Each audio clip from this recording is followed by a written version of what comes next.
and the hadith is in Sahih al-Imam Muslim.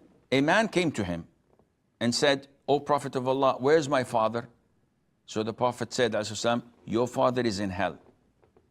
So the man did not feel well about the answer. The Prophet said to him, "Your father and my father are in hell." And in another hadith, the Prophet wept one day, alayhi salatu wasalam. So they asked him, "Why are you weeping?"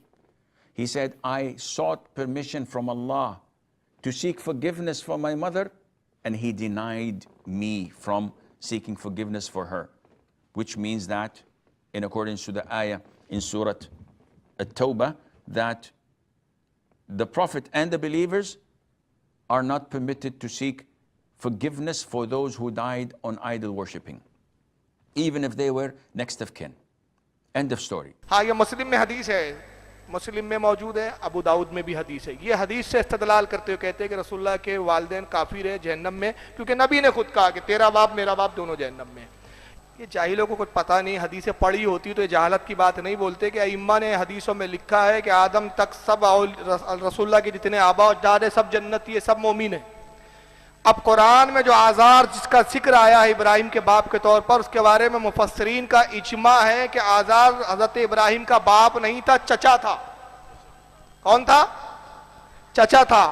لیکن قرآن نے ابا کہا ہے اس کو باپ. کیوں کہا؟ آئیے اس کے لیے حدیث سنا دیتا ہوں. یہ حدیث مسلم میں موجود ہے، جلد نمبر 1 ہے، کتاب الزکوٰۃ، حدیث نمبر 2173. اسی حدیث سے وہ بھی جواب آپ کے سامنے آ جائے گا کہ رسول نے کہا کہ تیرا باپ اور میرا باپ دونوں جہنم میں ہیں.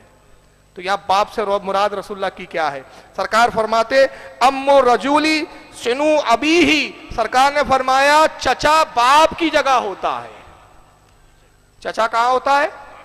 باپ کی جگہ، باپ کے مثل ہوتا ہے. تو اللہ کے نبی نے کہا کہ تیرا باپ بھی جہنم میں، میرا بھی باپ جہنم میں. تو یہاں رسول کے اپنے باپ سے مراد آپ کے والد عبداللہ نہیں تھے بلکہ چچا ابو طالب تھے،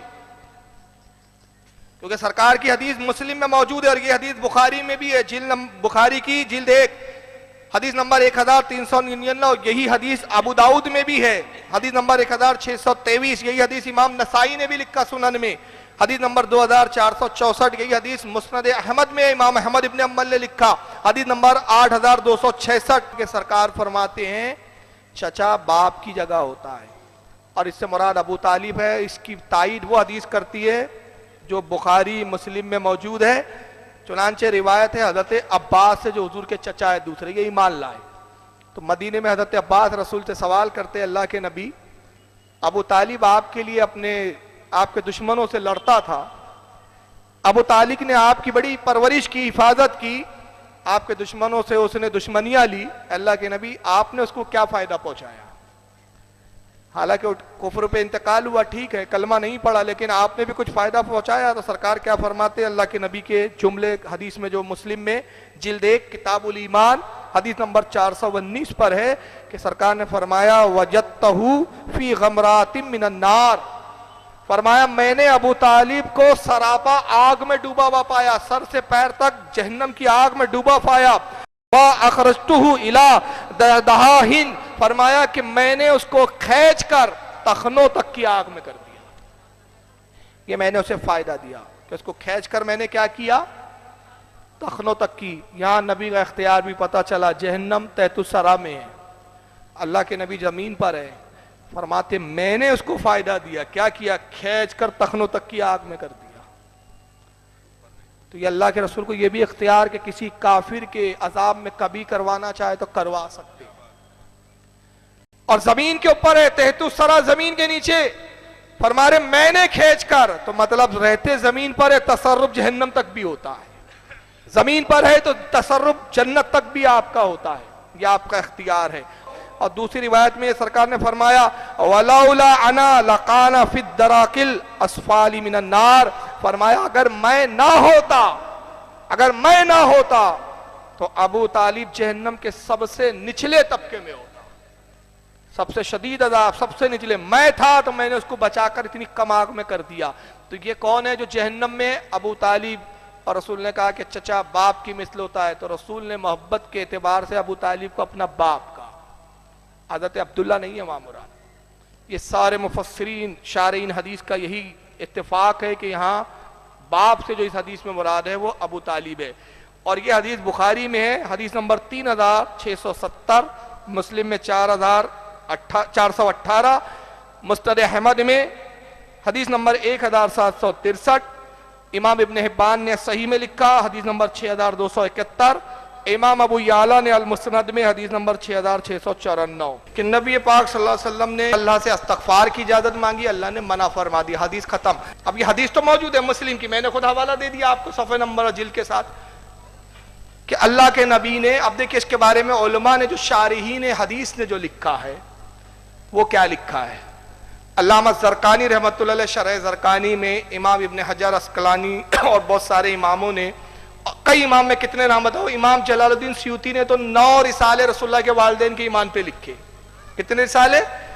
9 رسالے لکھے، جس میں ایک اس وقت میرے پاس ٹیبل پہ موجود ہے، مسالک الحنفا فی ولادی المصطفیٰ صلی اللہ علیہ وسلم، یہ ایک رسالہ موجود ہے عربی زبان میں، یہ تو 9 رسالے لکھے، اس میں اس حدیث کا جواب سارے ائمہ نے دیا کہ اس سے مراد اور مطلب کیا ہے۔ سنیے، پہلی بات، اگر رسول اللہ کے والدین کی یا والدہ کی قبر نعوذ باللہ کافر و مشرک کی ہوتی تو قرآن کیا کہتا ہے ذرا سن لیجئے، پارہ 10 سورہ توبہ آیت 83 میں اللہ ارشاد فرماتا ہے وَلَا تُصَلِّ عَلَىٰ أَحَدٍ مِّنْهُمْ مَاتَ أَبَدًا وَلَا تَقُمْ عَلَىٰ قَبْرِهِ۔ اللہ فرماتا ہے اور محبوب ان کافروں میں سے کوئی مر جائے تو اس کے جنازے کی نماز ہرگز نہ پڑھنا، وَلَا تَقُمْ عَلَىٰ قَبْرِهِ، اور ان کافروں کی قبر پر کبھی کھڑے مت ہونا۔ اب سرکار کی حدیث کے جملے ہے کہ سرکار نے کہا میں نے اپنی والدہ کی قبر کی اجازت چاہی تو اللہ نے دے دی، تو اگر اللہ کے رسول کی والدہ کافر تھی تو قرآن کی اس آیت کے مطابق اجازت ہی نہیں ملنا چاہیے تھی، تو اجازت ملنا اس بات کی دلیل ہے کہ وہ مومنہ تھی۔ اب مغفرت کی دعا کے لیے کیوں روک دیا گیا؟ اس لیے روکا کہ محبوب اگر آپ مغفرت کی دعا کریں گے تو بعد والوں کو بدگمانی ہوگی کہ گناہ گار تھی، کافر تھی، اس لیے تو مغفرت کر رہے تھے، تو بدگمانی نہ ہو تو محبوب یہ تو بخشی بخشائی ہے، آپ کو کیوں دعا کرنے کی ضرورت ہے؟ آپ کی ماں ہے، اگر اسے مقام نہ دیں گے تو پھر کسے مقام دیں گے؟